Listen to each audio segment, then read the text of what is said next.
Hello, and welcome back to Baby Elias's stories. We now return to The Secret Garden by Francis Hodgson Burnett. Chapter 24. Let Them Laugh. The secret garden was not the only one Dickon worked in. Round the cottage on the moor there was a piece of ground enclosed by a low wall of rough stones. Early in the morning and late in the fading twilight, and on all the days Colin and Mary did not see him, Dickon worked there planting or tending potatoes and cabbages, turnips and carrots and herbs for his mother. In the company of his creatures, he did wonders there, and was never tired of doing them, it seemed. When he dug or weeded, he whistled, or sang bits of Yorkshire moor songs, or talked to Suit or Captain, or the brothers and sisters he had taught to help him. "We never get on as comfortable as we do," Mrs. Sowerby said, "if it wasn't for Dickon's garden. Anything'll grow for him. His taters and cabbages is twice the size of anyone else's, and they've got a flavour with him as nobody has." When she found a moment to spare, she liked to go out and talk to him. After supper, there was still a long clear twilight to work in, and that was her quiet time. She could sit upon the low rough wall and look on and hear stories of the day. She loved this time. There were not only vegetables in this garden. Dickon had bought penny packages of flower seeds now and then, and sown bright, sweet, scented things among gooseberry bushes, and even cabbages, and he grew borders of mignonette,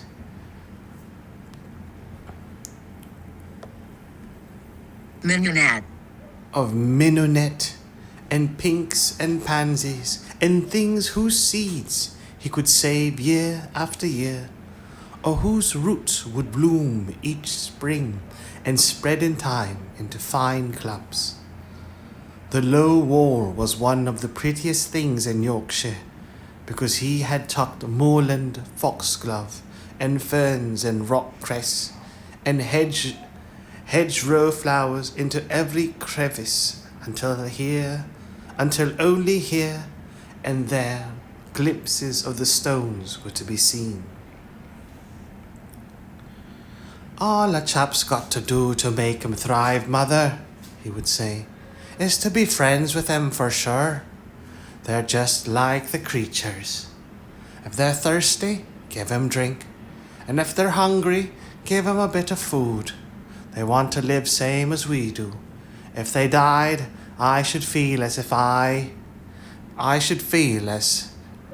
I'd been a bad lad and somehow treated them heartless." It was in these twilight hours that Mrs. Sowerby heard of all that happened at Misselthwaite Manor. At first, she was only told that Mr. Colin had taken a fancy to going out into the grounds with Miss Mary, and that it was doing him good. But it was not long before it was agreed between the two children that Dickon's mother might come into the secret. Somehow it was not doubted that she was safe for sure. So one beautiful still evening, Dickon told the whole story with all the thrilling details of the buried key and the robin and the grey haze which had seemed like deadness, and the secret Mistress Mary had planned never to reveal. The coming of Dickon and how it had been told to him, the doubt of Mr. Colin, and the final drama of his introduction to the hidden domain, combined with the incident of Ben Weatherstaff's angry face peering over the wall, and Mr. Colin's sudden, indignant strength, made Mrs. Sowerby's nice-looking face quite change colour several times. "My word," she said, "it was a good thing that little lass came to the manor. It's been the making o' her and the saving o' him, standing on his feet, and us all thinking he was a poor, half-witted lad with not a straight bone in him." She asked a great many questions, and her blue eyes were full of deep thinking. "What do they make of it at the manor, him being so well and cheerful and never complaining?" she inquired. "They don't know what to make of it," answered Dickon. "Every day as comes round his face looks different. It's filling out and doesn't look so sharp, and the waxy colour is going. But he has to do his bit of complaining," with a highly entertained grin. "What for? Aye, mercy's name?" asked Mrs. Sowerby. Dickon chuckled. "He does it to keep them from guessing what's happened. If the doctor knew he'd found out, he could stand on his feet, he'd likely write and tell Mr. Craven. Mr. Colin saving the secret to tell himself. He's going to practice his magic on his legs every day till his father comes back, and then he's going to march into his room and show him he's as straight as other lads. But him and Miss Mary think it's best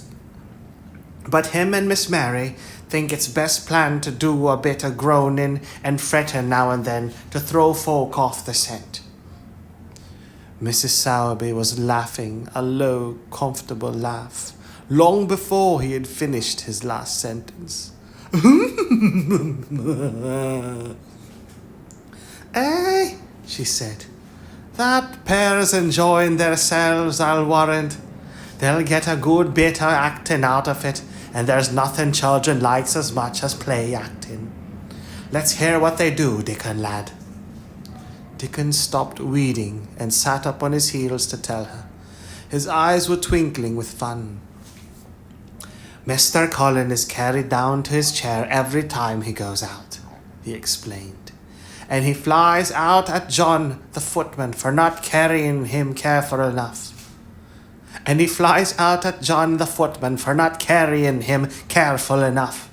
He makes himself as helpless looking as he can, and never lifts his head until we're out of sight of the house.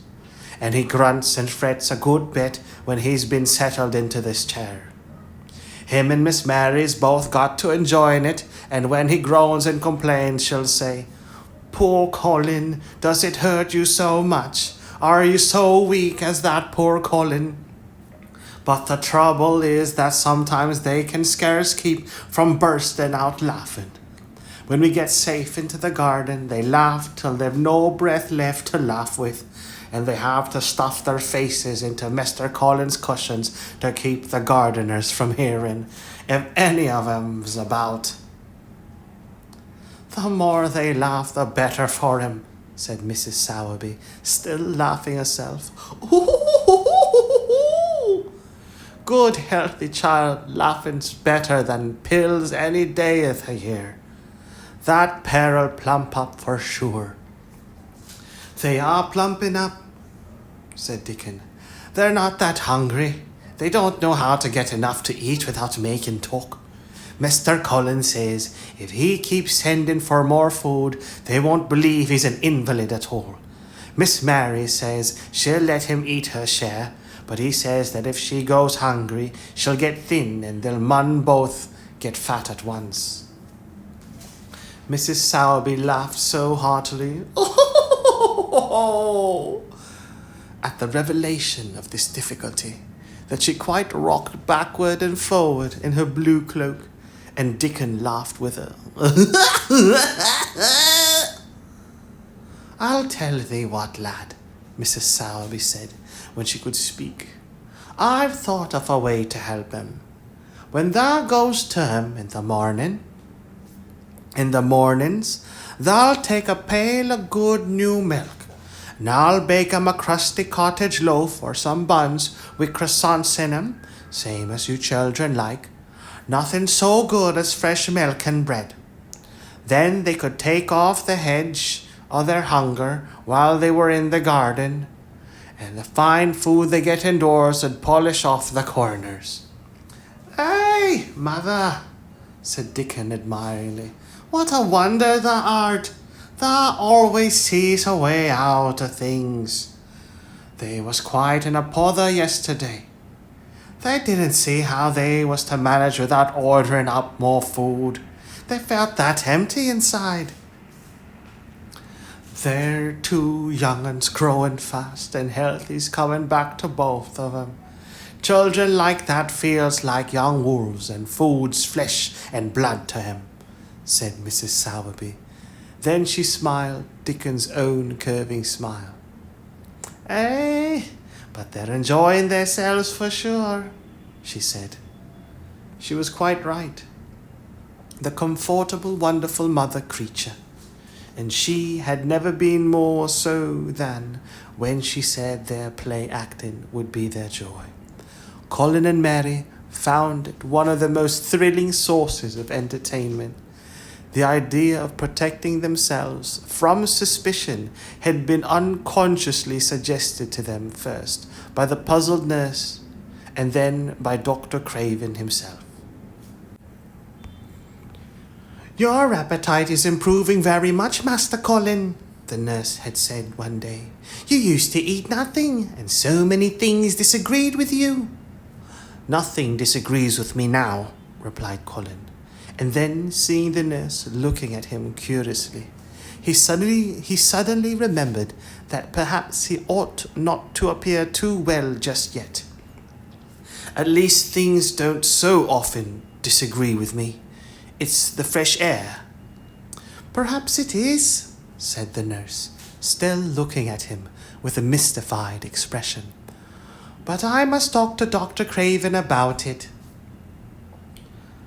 "How she stared at you," said Mary when she went away, "as if she thought there must be something to find out." "I won't have her finding things out. I won't have her finding out things," said Colin. "No one must begin to find out yet." When Dr. Craven came that morning, he seemed puzzled also. He asked a number of questions, to Colin's great annoyance. "You stay out in the garden a great deal," he suggested. "Where do you go?" Colin put on his favourite air of dignified indifference to the opinion. Colin put on his favourite air of dignified indifference to opinion. "I will not let anyone know where I go," he answered. "I go to a place I like. Everyone has orders to keep out of the way. I won't be watched and stared at. You know that." "You seem to be out all day, but I do not think it has done you harm. I do not think so. The nurse says that you eat much more than you have ever done before." "Perhaps," said Colin, prompted by a sudden inspiration, "perhaps it is an unnatural appetite." "I do not think so, as your food seems to agree with you," said Dr. Craven. "You're gaining flesh rapidly, and your colour is better." Perhaps I'm bloated and feverish," said Colin, assuming a discouraging air of gloom. "People who are not going to live are often different." Dr. Craven shook his head. He was holding Colin's wrist, and he pushed up his sleeve and felt his arm. "You are not feverish," he said thoughtfully, and such flesh as you have gained is healthy. If you can keep this up, my boy, we need not talk of dying. Your father will be happy to hear of this remarkable improvement." "I won't have him told," Colin broke forth fiercely. "It will only disappoint him if I get worse again. And I may get worse this very night. I might have a raging fever. I feel as if I might be beginning to have one now. I won't have letters written to my father. I won't. You are making me angry, and you know that is bad for me. I feel hot already. I hate being written about and being talked over as much as I hate being stared at." "Hush, hush, my boy," Dr. Craven soothed him. Nothing shall be written without your permission. You're too sensitive about things. You must not undo the good which has been done." He said no more about writing to Mr. Craven, and when he saw the nurse, he privately warned her that such a possibility must not be mentioned to the patient. "The boy is extraordinarily better," he said. "His advance seems almost abnormal, but of course he is doing now of his own free will what we could not make him do before. Still, he excites himself very easily, and nothing must be said to irritate him." Mary and Colin were much alarmed and talked together anxiously. From this time dated their plan of play acting. From this time dated their plan of play acting. "I may be obliged to have a tantrum," said Colin regretfully. "I don't want to have one, and I'm not miserable enough now to work myself into a big one. Perhaps I couldn't have one at all. That lump doesn't come in my throat now, and I keep thinking of nice things instead of horrible ones. But if they talk about writing to my father, I shall have to do something." He made up his mind to eat less, but unfortunately it was not possible to carry out this brilliant idea when he wakened each morning with an amazing appetite, and the table near his sofa was set with a breakfast of homemade bread and fresh butter, snow-white eggs, raspberry jam, and clotted cream.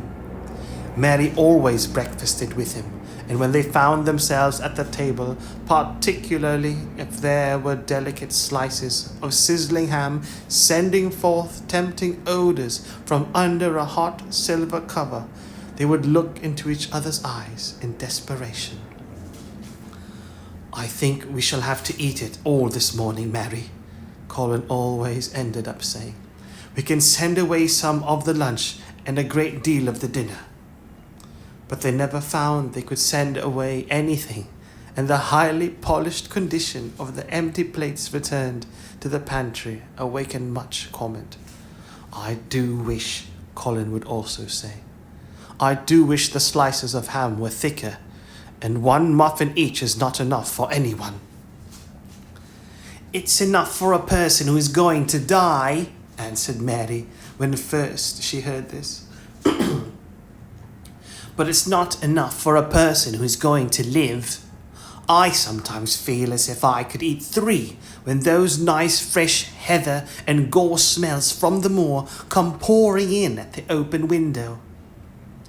The morning that Dickon, after they had been enjoying themselves in the garden for about 2 hours, went behind a big rose bush and brought forth 2 tin pails, and revealed that one was full of rich new milk with cream on the top of it, and that the other held cottage-made courant buns folded in a clean blue and white napkin, buns so carefully tucked in that they were still hot.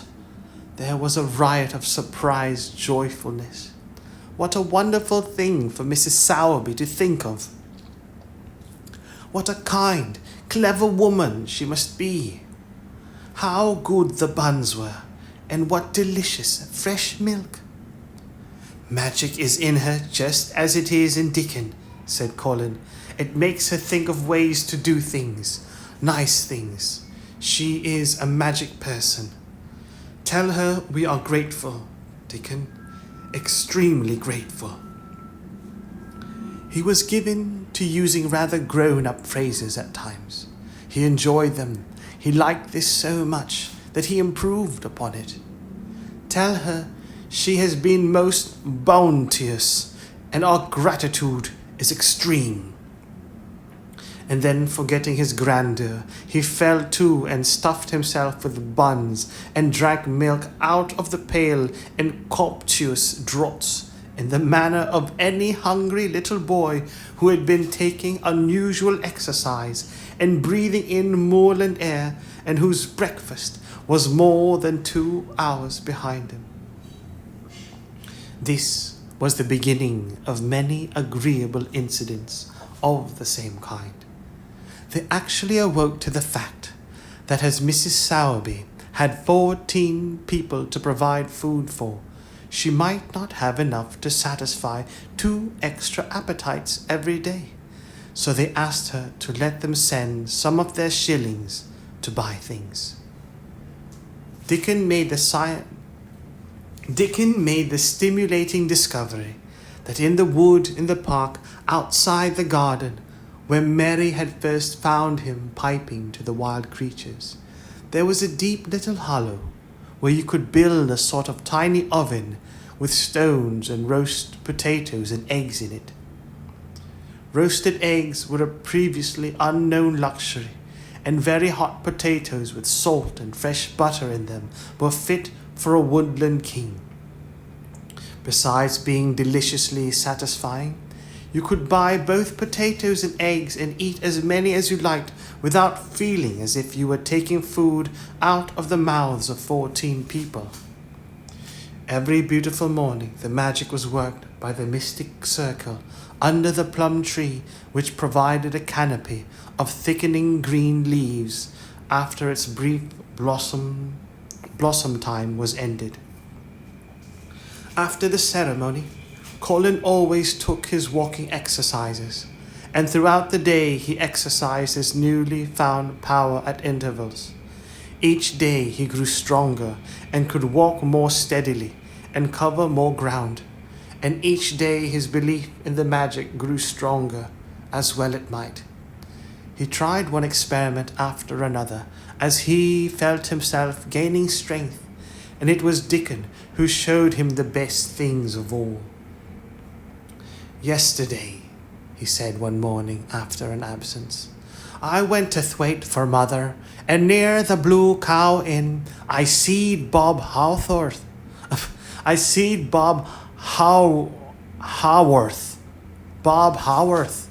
He's the strongest chap on the moor. He's the champion wrestler, and he can jump higher than any other chap and throw the hammer further. He's gone all the way to Scotland for the sport some years. He's knowed me ever since I was a little un, and he's a friendly sort, and I asked him some questions. The gentry calls him an athlete, and I thought of thee, Mr. Colin, and I says, 'How did thou make the muscles stick out that way, Bob? Did thou do anything extra to make thyself strong?' And he says, 'Well, yes, lad, I did. A strong man in the show that came to Thwaite once showed me how to exercise my arms and legs and every muscle in my body.' And I says, 'Could a delicate chap make himself stronger with them, Bob? Could a delicate chap make himself stronger with them, Bob?' And he laughed and says, 'Art thou the delicate chap?' And I says, 'No, but I knows a young gentleman that's getting well of a long illness, and I wish I'd knowed some of them tricks to tell him about.' I didn't say no names, and he didn't ask none. He's friendly same as I said, and he's friendly same as I said, and he stood up and showed me good-natured like, and I imitated what he did till I knowed it by heart." Colin had been listening excitedly. "Can you show me?" he cried. "Will you?" "Aye, to be sure," Dickon answered, getting up. "But he says the man to do 'em gentle at first, and be careful not to tire thyself. Rest in between times, and take deep breaths, and don't overdo it." "I'll be careful," said Colin. Show me, Dickon. You are the most magic boy in the world." Show me, Dickon, you are the most magic boy in the world." Dickon stood up on the grass and slowly went through a carefully practical but simple series of muscle exercises. Colin watched them with widening eyes. He could do a few while he was sitting down, Presently he did a few gently, while he stood upon his already steadied feet. Mary began to do them also. Soot, who was watching the performance, became much disturbed and left his branch and hopped about restlessly, because he could not do them too. From that time, the exercises were part of the day's duties, as much as the magic was. It became possible for both Colin and Mary to do more of them each time they tried, and such appetites were the results that, but for the basket Dickon put down behind the bush each morning when he arrived, they would have been lost.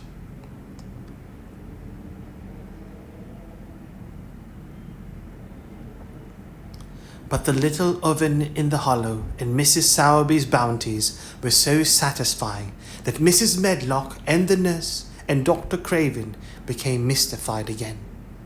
You can trifle with your breakfast and seem to disdain your dinner if you are full to the brim with roasted eggs and potatoes and richly frothed new milk and hot cakes and buns and heather, honey and clotted cream. "They are eating next to nothing," said the nurse. "They'll die of starvation if they can't be persuaded to take some nourishment. And yet, see how they look." "Look!" exclaimed Mrs. Medlock indignantly. I'm moithered to death with them. They're a pair of young Satans, bursting their jackets one day and the next turning up their noses at the best meals cook can tempt with them. Not a mouthful of that lovely young fowl and bread sauce did they set a fork into yesterday, and the poor woman fair invented a pudding for them, and back it sent. She almost cried. She's afraid she'll be blamed if they starve themselves into their graves." Dr. Craven came and looked at Colin long and carefully. He wore an extremely worried expression when the nurse talked with him and showed him the almost untouched tray of breakfast she had saved for him to look at. But it was even more worried when he sat down by Colin's sofa and examined him. He had been called to London on business and had not seen the boy for nearly 2 weeks. When the young things begin to gain health, they gain it rapidly. The waxen tinge had left. Colin's skin and a warm rose showed through it. His beautiful eyes were clear, and the hollows under them and in his cheeks and temples had filled out. His once dark, heavy locks had begun to look as if they sprang healthily from his forehead and were soft and warm with life. His lips were fuller and of a normal color. In fact, as an imitation of a boy who was confirmed invalid, he was a disgraceful sight. In fact, as an imitation of a boy who was a confirmed invalid, he was a disgraceful sight. Dr. Craven held his chin in his hand and thought him over. "I'm sorry to hear that you do not eat anything," he said. "That will not do. You will lose all you have gained, and you have gained amazingly. You ate so well a short time ago." "I told you it was an unnatural appetite," answered Colin. Mary was sitting on a stool nearby, and she suddenly made a very queer sound, which she tried so violently to repress. Mary was sitting on her stool nearby, and she suddenly made a very queer sound, which she tried so violently to repress, that she ended by almost choking. "What is the matter?" said Dr. Craven, turning to look at her. Mary became quite severe in her manner. "It was something between a sneeze and a cough," she replied with reproachful dignity, "and it got into my throat." "But," she said afterward to Colin, "I couldn't stop myself. It just burst out because all at once I couldn't help remembering the last big potato you ate, and the way your mouth stretched when you bit through the thick, lovely crust with jam and clotted cream on it."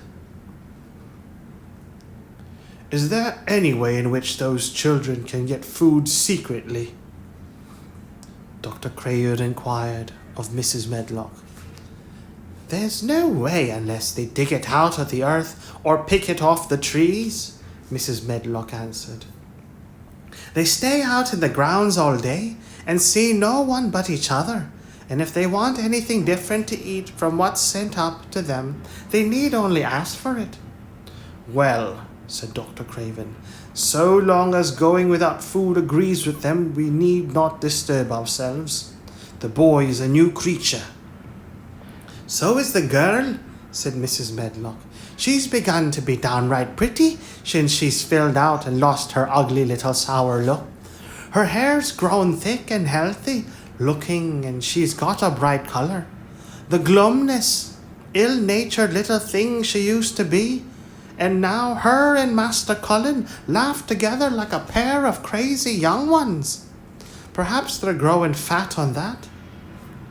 Perhaps they are, said Dr. Craven. Let them laugh.